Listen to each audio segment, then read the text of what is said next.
નમસ્કાર દર્શક મિત્રો, સંદેશના ડિજિટલ પ્લેટફોર્મમાં હું સુભાષ તમારું સ્વાગત કરું છું। આખરે જે સમયની રાહ આખું રાજ્ય જોઈ રહ્યું હતું એ સમય આવી ગયો છે। ગુજરાતમાં મેઘરાજાએ મંડાણ કર્યા છે। એમ કહેવાય કે દક્ષિણ ગુજરાતમાં ખાસ કરીને તો બારે મેઘ ખાંગા થયા છે અને આગામી કલાકો માટે હવામાન વિભાગ તરફથી જે ગંભીર અને મહત્વની ચેતવણીઓ અને આગાહી જાહેર કરવામાં આવી છે એના વિશે આજે મારે વાત કરી છે। સૌથી પહેલાં તો તમને હવામાન કેન્દ્ર અમદાવાદ ભારત મોસમ વિભાગના જે દ્રશ્યો સ્પષ્ટ થયા છે અહીંયા એવું તમને જણાવી દઉં કે ક્યાં ક્યાં વધારે અને હળવાથી મધ્યમ વરસાદ પડી શકે છે। સૌથી પહેલાં તો આપણે કચ્છની વાત કરીએ તો કેટલાક સ્થળે હળવાથી મધ્યમ વરસાદની જે વાત છે એમાં સૌથી પહેલા કચ્છનો ઉલ્લેખ કરવામાં આવ્યો છે। એટલે કે કચ્છ જિલ્લામાં હળવાથી મધ્યમ વરસાદની આગાહી છે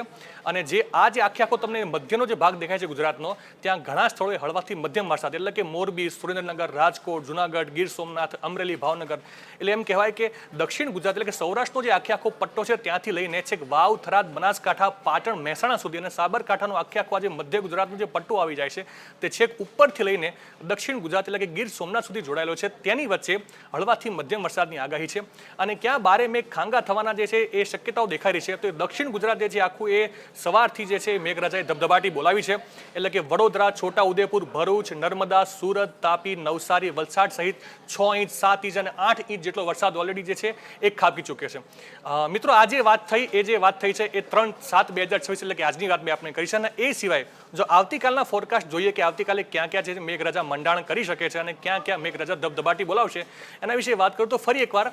આ જે દક્ષિણ ગુજરાતનો જે પટ્ટો છે એટલે કે સુરત, નવસારી જે આખો વિસ્તાર છે એ જે આદિવાસી પટ્ટો પણ આપણે કહી શકીએ છીએ ત્યાં મોટા ભાગના સ્થળોએ હળવાથી મધ્યમ વરસાદની આગાહી છે। એટલે ફરી એકવાર વડોદરા, છોટા ઉદેપુર, ભરૂચ, નર્મદા, સુરત, તાપી એટલે આદિવાસી જે આખો પટ્ટો છે ત્યાં જે છે એ મોટા ભાગના સ્થળોએ હળવાથી મધ્યમ વરસાદની આગાહી છે અને ત્યારબાદ ફરી એકવાર આપણે કચ્છ વિસ્તાર જોઈએ તો કેટલાક સ્થળોએ હળવાથી મધ્યમ વરસાદ પડશે એટલે કે એમાં માત્ર ને માત્ર આખો જે કચ્છ જિલ્લો છે એને આંકી લેવામાં આવ્યો છે। એટલે કચ્છ જિલ્લામાં જે છે એ હળવાથી મધ્યમ વરસાદની આગાહી છે અને ફરી એકવાર